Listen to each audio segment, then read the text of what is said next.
One of the things that makes this car timeless is that we got an actual key. So it's really cool putting it on the ignition, hearing all the mechanicals, and starting the car.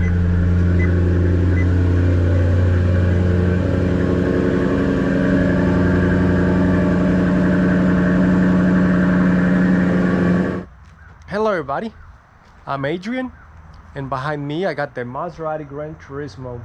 So today I'm gonna talk about why I think the Granturismo is such a timeless design. So the Granturismo was out from 2008 to 2019, and to this day it's still such a beautiful looking car. I think the design is just timeless. So there are a lot of cars that after a couple years they just start looking outdated, and I think part of that has to do that they overdo things, whether it's in the body, really sharp angles, they try to make it look mean, overly aggressive. But I think the Granturismo, it's not overdone. I think that the proportions, the angles, I think it's just right. So all throughout the car it doesn't look like anything is overdone. That's one of my favorite things about this car. It's just the way that it looks. And speaking of overdone things, I'm a fan of chrome, but on this car, like I said, it's not overdone. We just have some in the logo, just a little bit here on the grille. I believe on the 2008 to 2012 it had a different front bumper. It had more chrome throughout the grille, so I much prefer the 2013 redesign of the front bumper. So we got a little bit of chrome right here with the Pininfarina logo. Same thing here with the Maserati Trident, and then just a little bit more chrome here at the back. We got an old style key, so that's as timeless as we can get. A lot of vehicles nowadays don't even have door handles, like my 2015 Corvette. So it's all electric. So this, we got beautiful door handles, carbon fiber trim, and then we have two buttons because we got electronic and mechanical. So if the electronic function ever quits working, I still got my my mechanical linkages throughout the door. And then if my electronic fob ever quits working, I still got my key where I can still open it. So my favorite part is starting the vehicle. I like the fact that it has a key where I get to insert the key, just feel all the mechanicals of it, and start it up. So some people might say that the interior is the weak point of the Granturismo because it looks outdated, but I happen to really like the interior of the Granturismo. I like how we got the timeless design of the dial gauges, I mean analog gauges, and this one's light up green, which green has always been like one of the most common colors.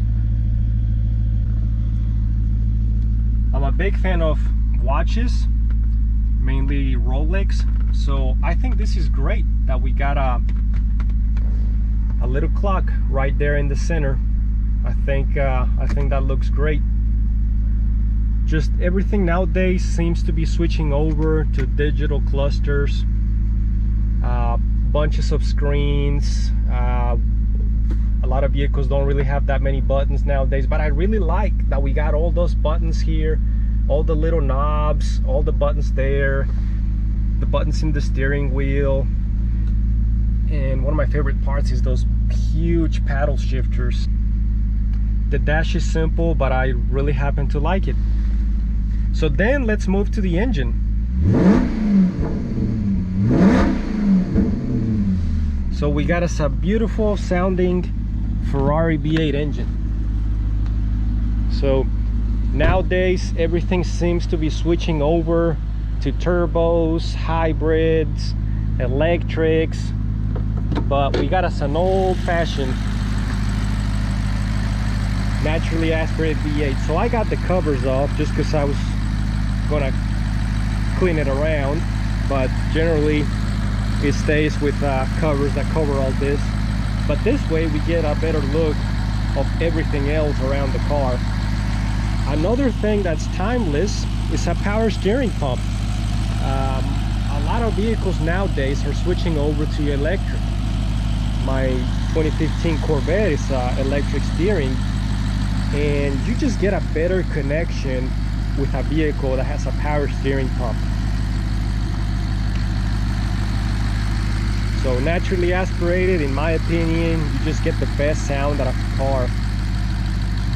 Turbos seem to kind of muffle some of the sound from the engine.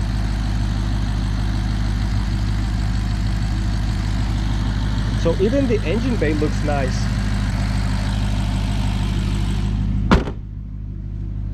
So let's take it for a quick drive.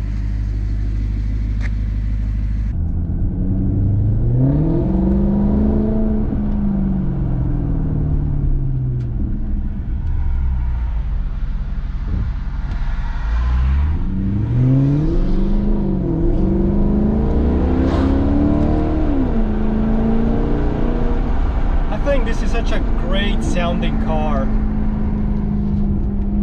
and in my opinion, sound adds to the driving experience, especially going around in the side roads, just working the gears through the paddles. It just puts a smile to my face. So yeah, I'm a huge fan of naturally aspirated engines. To me, they just make the greatest sound. The turbos, in my opinion, they tend to muffle some of the sound, and also they're just more complicated, more maintenance involved, way more parts, and throughout the years they might not be as reliable as the naturally aspirated engine. And I intend to keep this car for a long time, so for me, reliability is very important. I think this is such a timeless design. Beautiful car, great sound, reliable, so I could see myself keeping it forever. I'll make a review on more thorough because I just crossed the 25,000 miles, so I'll talk about how the car has been, and more details about just the overall ownership experience. So thank you for watching, and stay tuned for more videos.